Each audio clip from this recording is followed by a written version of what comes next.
Hello welcome to Telugu 360 this is Pragna. So ఇవాళ మనతో ఎవరున్నారో తెలుసా? నేను చెప్పడం కంటే మీరు చూడగానే గుర్తుపట్టేస్తారనమాట. అంత నోయింగ్ ఫేసెస్ ఈరోజు మనతో ఉన్నారు. అండ్ బాగా నవ్వుకోబోతున్నాం అని కూడా నాకు అర్థమైపోయింది. సో లేట్ ఎందుకు వాళ్ళతో మాట్లాడేద్దాం వచ్చేయండి.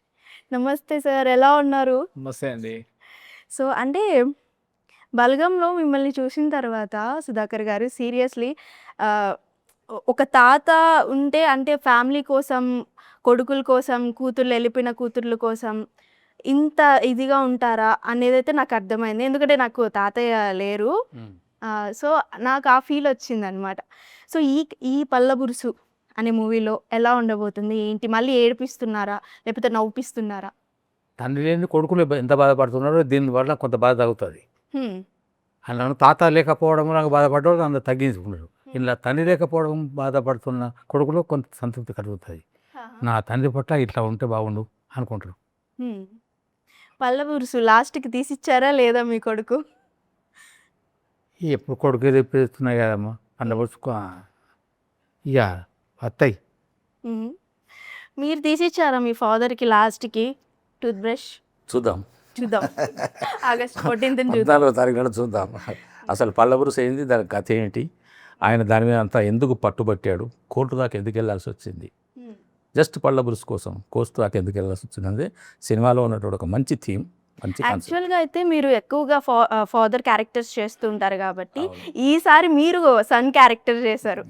సో ఎట్లా అనిపించింది ఈ క్యారెక్టర్? చాలా హ్యాపీగా అనిపించింది నాకు. కొత్త క్యారెక్టర్ ఇది, కొత్త క్యారెక్టరు. నాకు ఉదయ్ గారు కూడా thank you so much Uday Chauhan కొత్తగా పరిచయమైనటువంటి వ్యక్తి పట్టుబట్టి ఈ క్యారెక్టర్ మీరే వేయాలి, మీ ఫాదర్ క్యారెక్టర్ సుధాకర్ గారే వేయాలి సార్, నాకు మిగతా అన్ని నేను చూసుకుంటా కానీ ఇద్దరు మాత్రం నాకు కావాలని పట్టుబట్టి మా కోసం కొన్ని డేట్స్ కూడా అడ్జస్ట్ చేసుకొని కొద్ది రోజులు ఆగి మమ్మల్ని ఒప్పించి మెప్పించి తీసుకున్నాడు. అందుకు మాకు చాలా సంతోషంగా ఉంది. కొత్త డైరెక్టర్ అయినా కూడా ఉదయ్ చాలా బాగా చేశాడు. ఆయన అనుకున్నది అనుకున్నట్టుగా ఏదైతే అనుకున్నాడో దాన్ని ఖచ్చితంగా చేశాడు. మాకు ఇబ్బంది కలిగించినా సరే పర్వాలేదు అనుకున్నాడు కానీ చేశాడు. ఆ విధంగా మాకు కూడా సంతృప్తిగా ఉంది. అంటే నార్మల్‌గా ఇంతకుముందు అల్లుడు మామ అలా ఉన్న పేరుని మీరు తండ్రి కొడుకుల్ని చేసేసారు. యాహ్! సో అంటే మీకు ఎక్కువ మీ ఫాదర్ అండ్ మదర్‌తో ఎక్కువ బాండింగ్ ఉంది. నేను ప్రీవియస్ ఇంటర్వ్యూస్‌లో కూడా విన్నాను. సో మంచి బాండింగ్ ఉంది అని చెప్పి. సో మీ ఫాదర్ ఎంతవరకు గుర్తొచ్చారు షూటింగ్ చేసేటప్పుడు? నాకు అటువంటి గుర్తులేం రాలేదండి. పర్సనల్గా నేను షూటింగ్లోకి వెళ్ళినప్పుడు అటువంటి ఫీలింగ్స్ ఏమి ఉండవు. ఏదో ఒక ఎమోషనల్స్ అటువంటిది ఉన్నప్పుడు ఏదో జరుగుతుందేమో కానీ మామూలుగా మనకు ఆ పాత్ర గురించి అక్కడ జరుగుతున్న విషయాల గురించి షూటింగ్ కదా అని తెలిసిపోతుంది. అంత పెద్దగా ఫీల్ ఏం కలగలేదు. కానీ ఫాదర్కి సన్కి అంటే అంత వయసు వచ్చిన తర్వాత కూడా ఒక ఫాదర్ అదే సినిమా చూస్తే మనకు చాలా బాగా అవుతుంది. సో మీరు మీ ఫాదర్‌తో ఎక్కువ గొడవ పడిన మూమెంట్స్ ఏంటి? సిట్యుయేషన్స్ ఏంటి? దేనికోసం గొడవ పడ్డారు ఎక్కువ? నేను మా ఫాదర్ దగ్గర అసలు గొడవ అనేది కాదు కానీ ఇట్స్ లైక్ చిన్న cold war in the sense. అది కూడా ఎట్లుంటుందంటే అలగడమే. అది కూడా చాలా తక్కువ. కొట్లాడితే ఇంకా నేను కొంచెం హక్కు అని చెప్పేసి మా మమ్మీ దగ్గర కొట్లాడతా కానీ డాడీ దగ్గర అసలు కొట్లాడడం అంటూ చాలా తక్కువ. మామూలుగా అబ్బాయిలందరూ డాడీ దగ్గర తక్కువ ఉంటారు. అమ్మ దగ్గర కొంచెం ఇదిగా ఉంటారు. డాటర్స్ అలా ఉంటారు. ఫాదర్ దగ్గర ఎక్కువ అఫెక్షన్ ఉంటారు. సో మామూలుగా అయితే ఇంకా ఎక్కువ చిన్నవి అవి కూడా ఫోన్లోనే అనుకోవడం తప్ప కలిసినప్పుడు మాత్రం నాతో మా ఫాదర్ చాలా ఫ్రెండ్లీ ఉంటారు. చిన్నప్పటి నుంచి మేమిద్దరం మంచి దోస్తులు లెక్క. అంటే లైక్ డీజే టిల్లులో మురళీధర్ గారు అలానే సిద్ధు గారు లాగా అంతేనా? ఇంచుమించు ఆల్మోస్ట్ సేమ్ ఉంటాం నేను మా ఫాదర్ ఇద్దరం. Yeah, is very young looking, కూడా చాలా జావియల్గా ఉంటారు. యా, అంటే ఎక్కువగా మనకి లైక్ మీకు బాయ్స్కి ఎక్కువగా ఫాదర్తో ఏమైనా గ్యాజెట్స్ కొనిమని చెప్పో, సెల్ ఫోన్స్ కొనిమని చెప్పో, బైక్ నాకు ఆ బైకే కావాలి అని చెప్పి ఇలాంటి టైప్ ఆఫ్ ఆర్గ్యుమెంట్స్ అనేవి వస్తూ ఉంటాయి కదా ఒక ఏజ్లో ఉన్నప్పుడు. అలాంటి ఆర్గ్యుమెంట్ ఏదైనా మీరు చేశారా? ఒకసారి ఆఫ్టర్ 10th క్లాస్ అనుకుంటా, నాకు డాడీ 7th క్లాస్లోనే బండి నేర్పించాడు. బండి ఉండేది, అది నేర్చుకున్న తర్వాత 10th క్లాస్ తర్వాత నాకు ఇంటర్మీడియట్ నుండి బండి కావాలని. డాడీ ఏమో నాకు తెలియదు ఆ ఏజ్లో. డాడీ ఏమో ఇప్పుడు కాదురా, కరెక్ట్ ఏజ్ కాదు అది అని చెప్పి, లేదు డాడీ నాకు కావాలంటే ఆఫ్టర్ ఇంటర్మీడియట్ ఒక బైక్ కొనిచ్చిండు, నాకు ఇంకో బైక్ కావాలి. కానీ డాడీ ఏమో కావాల్సిన బైక్ కాకుండా వేరేది కొనిపిస్తే ఇంకా అక్కడ ఒక వారం రోజులు అలిగిన అనమాట. ఇది కాదు నాకు అంటే కావాలి అన్నట్టు, ఆ బైకే కావాలి అన్నట్టు షోరూమ్ తీసుకపోయి సరే అదే ఇప్పిస్తా అన్నాడు. ఆడికి తీసుకెళ్ళిన తర్వాత అది ఇంకో వేరియేషన్ అనమాట, కొంచెం హయ్యర్ రేంజ్ 200cc అయితే నేను 200cc నీకు ఇప్పాను, కొంటే ఇది కొను లేకపోతే వెళ్ళిపోదాం అన్నాడు. సరే ఏదో ఒక బండి కొంటాం కదా అని చెప్పేసి ఒక బండి కొన్నా. సో అక్కడ ఆ మూమెంట్, దాని తర్వాత చాలా తక్కువ ఏదైనా జిద్దు చేసి నాకు ఇది కావాలి అని జిద్దు చేసింది అయితే నా కెరియర్ కోసం చేసిన. నేను ఇదే పార్ట్ ఎంచుకుంటా. వాళ్ళకు కొంచెం కొత్తగా కష్టంగా ఉండే స్టార్టింగ్లో ఏమవుతుందో అనే భయము, కానీ తర్వాత చాలా సపోర్ట్ చేశారు. సో మీరు సుధాకర్ గారు పిల్లలతో మీరు కూడా ఇట్లాంటి కొన్ని గిల్లి కజ్జాలు వేసుకొని ఉంటారు చిన్నప్పుడు. 40 సంవత్సరాలు నాది అదే పని కదమ్మా, టీచర్నే కదా, ఎగ్గిలికా జరుగున్నాయా. అలా నచ్చని వాళ్ళు నచ్చిన వాళ్ళు ఇబ్బంది పెట్టేవాళ్ళు ఉండేవాళ్ళు. ఆ అల్లరిని భరించలేక నేను చాలా ఇబ్బంది పడ్డా. అయ్యో అయ్యో. నేను 3 సార్లు 10th ఫెయిల్, కానీ నా దగ్గర చదివిన వాళ్ళు 10th ఫెయిల్ కాలే. 40 సంవత్సరాలు మా హెడ్ మాస్టర్ 3 సార్లు 10th ఫెయిల్ అయినా టీచర్ అయ్యి టీచింగ్ చేశారు. బిఏ బీఈడి చేసి టీచర్ని అయ్యి నేను ప్రైవేట్ స్కూల్లో టీచర్గా పనిచేశాను. నా దగ్గర ఎవరు 10th ఫెయిల్ కాలే, బాగా చదువుకున్నారు. ఇప్పుడు ఈ సినిమా ఫీల్డ్లో ఈ మనకు సర్టిఫికేట్ ఇచ్చే అమ్మాయి, ఒక అమ్మాయి గోమతి అని, ఆమె నా స్టూడెంటు. నిన్ననే ఫోన్ చేసింది, మీ సినిమా చూడాలి సార్ అంటే, చూడమ్మా చూసాక చెప్పు, ఇప్పుడు నీ సర్టిఫికేట్ పని లేదు, అయిపోయింది. అంటే మీరు అప్పుడు మార్కులు వేశారు, ఇప్పుడు మీ స్టూడెంట్ మీ మూవీకి మార్కులు వేస్తుంది. సో అండ్ మీకు బాగా గుర్తుండిపోయి ఏదైనా ఒక చిన్న ఫైట్ మీ పిల్లలతో అమ్మా, ఒక అమ్మాయి రమాదేవి అని ఉండే. ఆ అమ్మాయి రోజు ఒక్కసారి తిట్టబడేది. ఒకరోజు కొడితే ఇట్లా చెంపకు ఏళ్ళు వచ్చినాయి. అది చూసి వీళ్ళ నాన్నతో చెప్తున్నాను తిడతాడు కావచ్చు అనుకున్నా. సాయంత్రం నేను మళ్ళీ అక్కడ ఆంజనేయుని గుడి ముందు పోతుంటే వాళ్ళ అమ్మ నాన్న ఆ పిల్ల కలిసి వస్తే నమస్కారం ఆచార్జీ అన్నది. నా కండ్లపొట్ట వెంటనే నీళ్ళు వచ్చినాయి. నేను అంత కొట్టది, కానీ నేను తప్పు చేశాను అనుకున్నా. ఇప్పుడు ఆ పిల్ల చాలా బాగున్నదని. ఒకసారి బస్సులో వెళ్తుంటే ఆమె భర్త ఆమె పక్క కూర్చొని పెట్టుకున్నాడు. నేను అత్తాన్ని చూసి నువ్వు లే అన్నది. ఆ భర్తను లేపి రా ఆచార్య ఇక్కడ కూర్చో అన్నది. నేను మళ్ళీ అనుకున్నా, నేను 2-3 సందర్భాల్లో కొట్టిన సందర్భంగా ఉన్నది, తిట్టిన సందర్భంగా ఉన్నది చదవకపోతే. కానీ పిల్లలు ఇంత ఈజీగా మర్చిపోతారు ఏంటి అనుకున్నాను. కానీ కొట్టడం వల్ల చదువు రాదమ్మా. నన్ను కొట్టడం చాలామంది ఉన్నారు, కానీ మా సార్లు మంచోళ్ళు. నేను 3 సార్లు 10th ఫెయిల్, నువ్వు 10th ఫెయిల్ అవుతావారా అని ఎవరు అనలే. మా దోస్తులు కూడా అనలే. ఇప్పుడు 10th ఫెయిల్ కాదు, బిఏ ఫెయిల్ అయినా కూడా బంగ్లా మీద ఎదుగు చచ్చిపోతాడు. కానీ మా సార్లు మంచోళ్ళమ్మ, మమ్మల్ని మానసికంగా అంత బలహీనం చేయలేదు. బలంగా జీవించి మళ్ళీ పరీక్ష రాసి మళ్ళీ చదువు అని ప్రోత్సహించిన వాళ్ళు ఉన్నారు. ఈ సినిమా చూస్తే కూడా కొంతమందికి కొడుకులకు తల్లిదండ్రులను ఎట్లా చూసుకొని తెలిసిపోద్ది. అవును. అంటే ఒక కొడుకు టూత్ బ్రష్ తీసివ్వలేదని చెప్పి ఆ తండ్రి పడ్డ పెయిన్, అది ఒక అంటే ఫన్నీ వేలో, చిన్న థింగ్ అయినా కూడా ఫన్నీ వేలో మంచిగా చూపించారు. బట్ టూత్ బ్రష్ దగ్గరే చూపించారు, బట్ బయట ఇంకా చాలా ఉన్నాయి. పేరెంట్స్ని తీసుకెళ్ళిపోయి ఆర్ఫనేజెస్లో వదిలేయడం, పిల్లలు ఒక ఏజ్కి వచ్చినప్పుడు. సో అలాంటివి చూసినప్పుడు కొంచెం బాధ అనిపిస్తుంది. సో వాళ్ళు ఇది కానీ చూస్తే ఆ బాండింగ్ అనేది అర్థమవుతుంది వాళ్ళకి, అంతే కదండి. అర్థం చేసుకుంటే అర్థమవుతుంది. ఇప్పుడు అర్థం చేసుకునే వాళ్ళు ఎంతమంది ఉన్నారన్నదే బాధ. చెప్పగలిగినంత చెప్తున్నాము, చేయగలిగినంత చేస్తున్నాము, చూపించగలిగినంత చూపిస్తున్నాము. మార్పు రావాలి, ఆ బంధనాలు పెంచుకోవాలి, ఆ యొక్క ఆత్మీయత ప్రేమ అనేది మనసులోంచి రావాలి. అది ఆ కోరుకునేది అది. ఉదయం దాన్ని కష్టపడి రాసుకున్నాడు. దాంట్లో కొన్ని నిజ సంఘటనలు ఉండొచ్చు, ఆయనకి కొన్ని అనుభవాలు కూడా ఉండొచ్చు, కానీ దాన్ని ఎక్స్ప్లెనేషన్ చేసి ఒక మంచి ఒక మెసేజ్ ఇద్దాము, ఒక రెస్పాన్సిబిలిటీ గుర్తు చేద్దాము అనేటువంటి. నా పొట్ట చల్ల తింటా ఆగమంట అప్పుడే బరబచ్చి అప్పుడే ఒక నా కంచం నా మంచం, నా బుర్ర నా రా, నా ముల్లే నా పిల్ల అనుకుంటే ఎట్లా తల్లి? అందరూ మన వాళ్ళు అనుకోవాలి కదా. అలా అనుకోకపోవడం మూలంగా కూడా వస్తున్నాయి ఇబ్బందులు. సో మీకు అలాంటి ఫన్నీ మూమెంట్ ఏదైనా మీ పిల్లలతో కానీ పేరెంట్స్తో కానీ? నాకు అటువంటి మూమెంట్స్ ఏం లేవండి. లేవు. ఏం అంటే నేను కొంచెం రిజర్వ్డ్గా ఉంటాను, తక్కువ మాట్లాడతాను. ఈ అంటే నేను ఫ్రెండ్స్తోనే ఎక్కువ గడిపాను కానీ ఈ తల్లిదండ్రులతో చాలా గౌరవంగా దూరంగానే ఉండేవాడిని, మర్యాదగానే ఉండేవాడిని.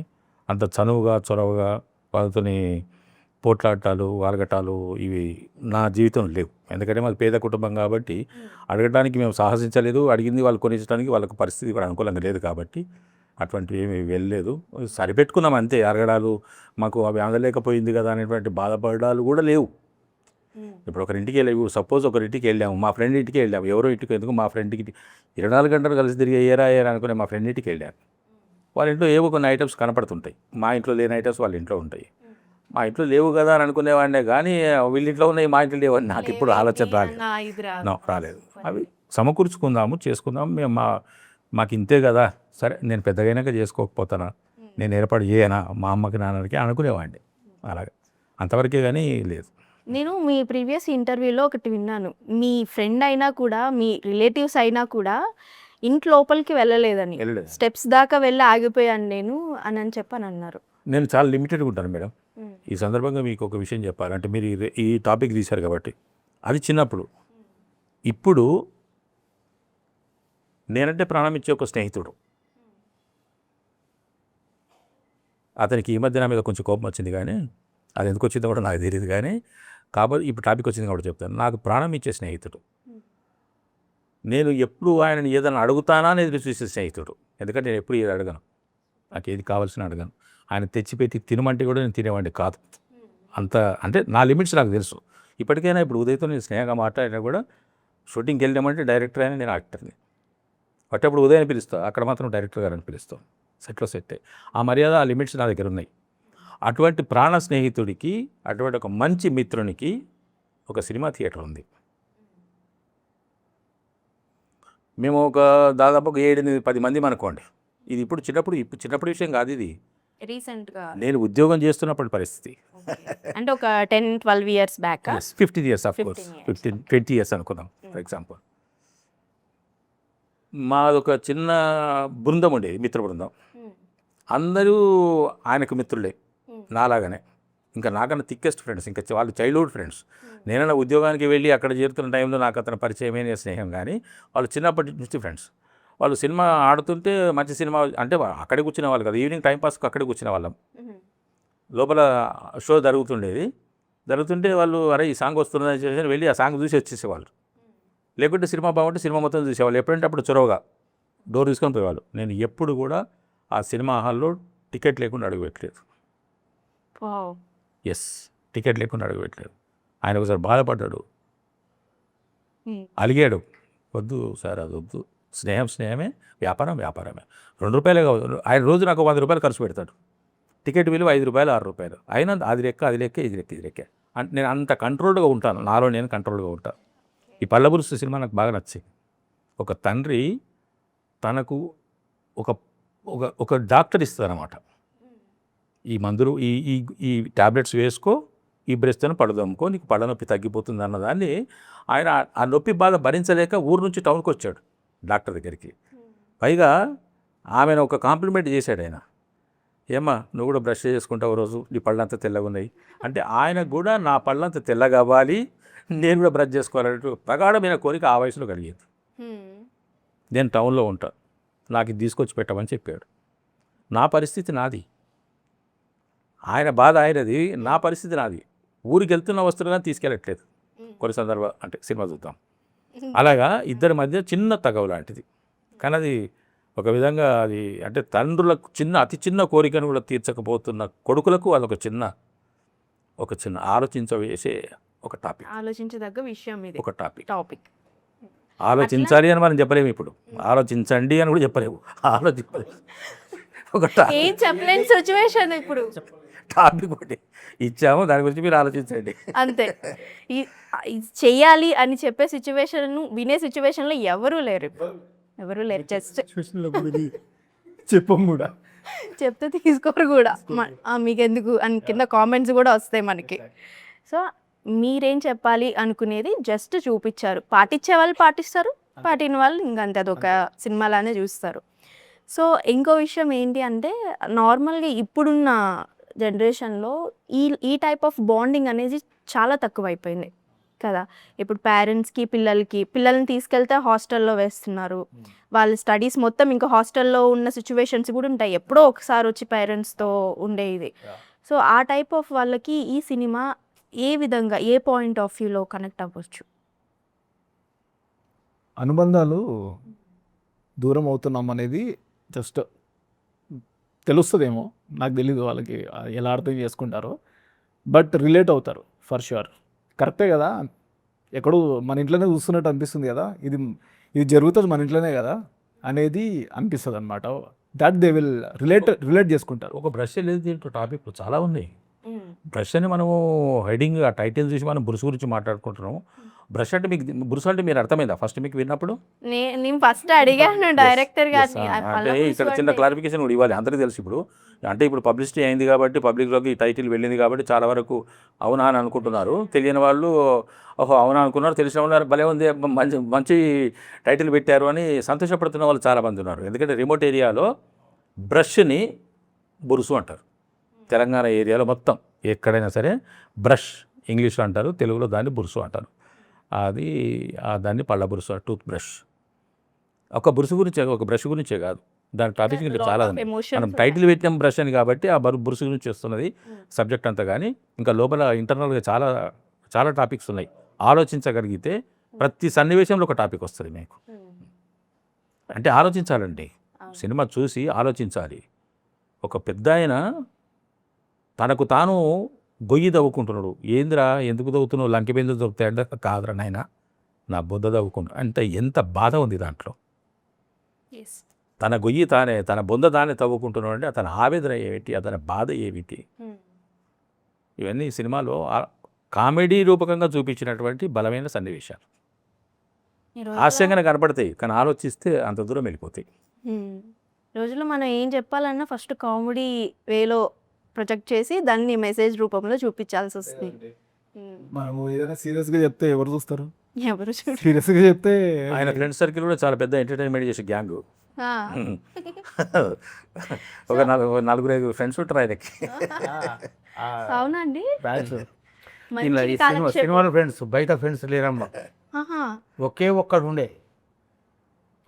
సినిమాలో ఫ్రెండ్స్ నలుగురు అరుగు మీద కూర్చొని ఉంటారు, వాళ్ళే కదా, వాళ్ళే వాళ్ళు మంచి అప్డేటెడ్ వాళ్ళు. వాళ్ళ ఓల్డీస్ అంటారు. ఓల్డీస్ వాళ్ళే, జెన్జీస్ లాగా ఓల్డీస్. Oldies super. మీరు మరి అట్లానే ఉన్నారా మూవీలో, లేకపోతే ఏంటి వీళ్ళు ఇలా చేస్తున్నారు? వాళ్ళు ఎప్పుడు తమ కొడుకులు తమను ఎలా చూసుకుంటారో వాళ్ళు సంతోషపడుతుంటారు. కానీ నా కొడుకు వాళ్ళ కొడుకులతో పోల్చుకోవడానికి వీల్లేదు నాకు. ఆ స్థితిలో నేను బాగా బాధపడుతుంటాను. చాలామంది పెద్దవాళ్ళు బయట కలుసుకున్నప్పుడు మాట్లాడుతున్నప్పుడు కొడుకులు బిడ్డల గురించి మాట్లాడుతుంటారు, కానీ పక్కవాడు బాధపడతాను చూడడు. లైక్ మీరు చిన్నప్పుడు అంటే నార్మల్గా ఈ టూత్ బ్రష్ లేనప్పుడు కొన్ని పుల్లలతో బ్రష్ చేసేవాళ్ళు. పుల్ల, ఏం పుల్లది? యాప పుల్ల. యాప్ పుల్ల, ఇంకోటి కానగ చెట్టుతో కూడా ఒక పుల్ల. కానుగ పుల్లతో వేసుకోవచ్చు, వీత పుల్లతో కూడా వేసుకోవచ్చు, వేప పుల్ల వేసుకోవచ్చు. సో వాటితో బ్రష్ చేసేటప్పుడే పళ్ళు చాలా స్ట్రాంగ్ గా ఉండేవండి కదా. అంటే దాంట్లో కూడా వెరైటీస్ ఉన్నాయి. వేప పుల్లతో తోమితే మౌత్ వాష్, నోట్లో ఉన్న క్రిములు పోతాయి, నోటిలో దుర్వాసన తగ్గుతుంది. మా డాక్టర్ చెప్తాను ఏంటంటే ఈ టూత్ పేస్ట్ కంటే పండ్ల పుల్లే నయం, చాలా బెటర్. దీంతో అడ్డమైన రోగాలు వస్తాయి అంటాను. చాలా బెటర్. మీరు ఒక పూట ఒక వేప పుల్ల వేసుకొని చూడండి, మీకు నోరు ఎంత తేలికగా అనిపిస్తుంది మీకే తెలుస్తుంది. అదేమో మౌత్ వాష్ కింద పనిచేస్తుంది వేప పుల్ల. కానుగ పుల్ల అన్నది కానీ ఇందాక మీరు తెలుసా మీకు కానుగ చెట్టు? కానుగ చెట్టుతోని పళ్ళు తెల్లగా అవుతాయి. ఈత దాంతో కూడా తోముకుంటారు. ఈతను కూడా బ్రష్ చేస్తారు. ఇది వినలేదు. ఈతతో మరి ఊడ కూడా పండ్ల పుల్ల పనిచేస్తుంది. ఇవి మనకు తెలియకుండా మనం బ్రష్ చేసుకునే ఒక తినే పదార్థం కూడా మనల్ని శుభ్రంగా మన నోరు మొత్తం శుభ్రం చేస్తుంది, బ్రష్ చేస్తుంది. అమ్మ పుల్లు సింహాలు, పెద్ద పుల్లు సింహాలు పనులు అయ్యి కానీ రోజు తింటుంటాయి, పంటుంటాయి. వాటికి ఏ మందులు అక్కర్లేదు, వాళ్ళకి ఏ రోగాలు రావు, వాటికి దవాఖానలు లేవు. అవి అదృష్టవంతరమ్మా. సీరియస్ సార్ ఏంటది అది ఇంట్రెస్టింగ్ ఉంది. ఏంటది అనేది మనం ఒక అంటే ఇప్పుడు మీరు తింటలేరులే కానీ మీరు తినట్లేదు, మీకు దాని గురించి కూడా అవగాహన ఉండదు. మా రోజుల్లో మేము దాన్ని తినే పదార్థం అంటే ఆహార పదార్థం అంటే అది ఆకలి వేస్తే తినేది కాదు, సరదాగా తినేది. చెరుకు చెరుకు చెరుకు నమిలితే అప్పుడు చెరుకు పాలు తాగడం కానీ చెరుకు రసం తాగడం కానీ కాదు, చెరుకు నమిలితే దాన్ని తెంపుకొని నమిలితే నీకు నోరు మొత్తం బ్రష్ అవుతుంది, శుభ్రంగా బ్రష్ అవుతాయి, పళ్ళు తెల్లగా అవుతాయి. ఇప్పుడు అందరు చెరుకు జ్యూసులు తాగే వాళ్ళే కానీ నవ్వులే వాళ్ళు ఎవరు లేరు. అంత టైం లేదు చెప్పాలంటే, అంతే కదా. టైం లేదు, అవగాహన కూడా లేదు. సో మీరు ఈ మూవీ మొత్తం మీద పబ్లిక్లోకి రీచ్ అయ్యి వెళ్తుంది అన్న ఒక కాన్ఫిడెంట్ అయితే ఉంటుంది మీకు. So a type of 100% 100% a type of పీపుల్ని ఎక్కువ అట్రాక్ట్ చేస్తుంది ఇది? అందరినీ ప్రతి ఒక్కరిని చేస్తుంది. All age groups. నేను ఇంకా టార్గెట్ గ్రూప్ ఇంకా పెరుగుతుంది మంది. కొత్తగా ఇందులో 80 సంవత్సరాలు బతుకున్న వాళ్ళు అందరూ వచ్చి చూసుకోవచ్చు. ఒక విషయం నాకు ఇప్పుడే వచ్చింది, కొత్తగా పళ్ళు వస్తున్న వాడి నుంచి పళ్ళు ఊడిపోయే సూపర్ సార్, బాగా చెప్పారు. కొత్తగా పళ్ళు వస్తున్న వాళ్ళ దగ్గర నుంచి ఊడిపోయే వాళ్ళ వరకు అందరినీ ఆకట్టుకునే సినిమా పళ్ళ బురుసు. సో నేనైతే August 14th కోసం ఇలానే నవ్వుకుంటూ ఉండడానికైతే వెయిట్ చేస్తూ ఉన్నాను. అక్కడ కూడా ఉంటుంది. డెఫినెట్లీ థియేటర్కి వెళ్ళి మీ ఫ్యామిలీని, మీ తాతల్ని, మీ చిన్న పండు ముసలలో నుంచి పిల్లల వరకు అందరిని తీసుకుని వచ్చి ఒకసారి చూడండి, రెండోసారి ఆలోచించండి. ఒకసారి చూసి ఇట్లా రెండోసారి ఆలోచించండి. ముసలి వాళ్ళని వీళ్ళని కూడా తీసుకొచ్చి కూర్చోబెడితే వాళ్ళు కూడా చిన్న చిన్న వాటికి అట్లా గొడవ ఎంజాయ్ చేస్తారండి, ఎంజాయ్ నాకు చేస్తారు, అదే కావాలి, వెళ్ళి కేసులు పెట్టేసి ఎంజాయ్ చేస్తారు, వాళ్ళు చాలా ఎంజాయ్ చేస్తారు. ఈ మధ్యకాలంలో ఇటువంటి ఇంత హ్యాపీగా ఉండే సినిమా మాకు కూడా నచ్చే సినిమా చూడలేదని అనుకునేటువంటి అవకాశం ఉన్నది. అంత మంచి సినిమా, ఎందుకంటే ఆల్ ఏజ్డ్ కదా. ఇప్పుడు కొడుకు వయసే 50 ఏళ్ళు, మనవరాలి పెళ్లి జరుగుతుంది అక్కడ కదా. అటువంటి తాత ఒక తండ్రి కదా. కాబట్టి సినిమా చాలా బాగుంటుంది, చూడాలి. ఒకసారి చూసి ఆనందించి మళ్ళీ రెండోసారి చూసి ఆలోచించి ఏమైనా ఉదయం ఏమైనా చెప్పదలుచుకుంటే దాన్ని ఒకసారి గమనించండి. నేనేం చెప్పాలనుకోలేదు, చెప్పదలుచుకుంటే అన్నట్టు అనిపిస్తే ఆలోచించండి చూసి అంతే. సో అంటే ఓటీటీలో వచ్చే వరకు వెయిట్ చేయకుండా థియేటర్స్కి వెళ్ళి ఏ థియేటర్ ఉంటే మీ నియరెస్ట్ థియేటర్స్కి వెళ్ళి మాత్రమే చూడాలి. అంతే. మీరు బాగా పొట్ట చక్కలైపోయేలా నవ్వుకోవాలంటే కంపల్సరీ చూడాలి. చాలా రోజులు అవుతూనే ఉంటుంది. మీరు అందరు అట్లా వెళ్ళి సినిమా చూసి మంచి వీకెండ్ వస్తుంది. పాటలు కూడా బాగున్నాయి, మంచి పాటలు. కొన్ని సీన్స్ కూడా ఎమోషనల్గా ఉంటాయి, చాలా బాగుంటాయి సీన్స్ కూడా. కళ్ళ నీళ్ళు పెట్టుకునే సీన్స్, కడుపుబ్బా నవ్వే సీన్స్, హాయిగా నవ్వుకునే సీన్స్ కూడా ఉన్నాయి. కడుపుబ్బా నవ్వే సీన్స్, కళ్ళ నిండా ఏడిపించే సీన్స్ అన్నీ ఉంటాయి. All mix. థియేటర్స్కి వెళ్ళి మాత్రమే చూడండి. Thank you.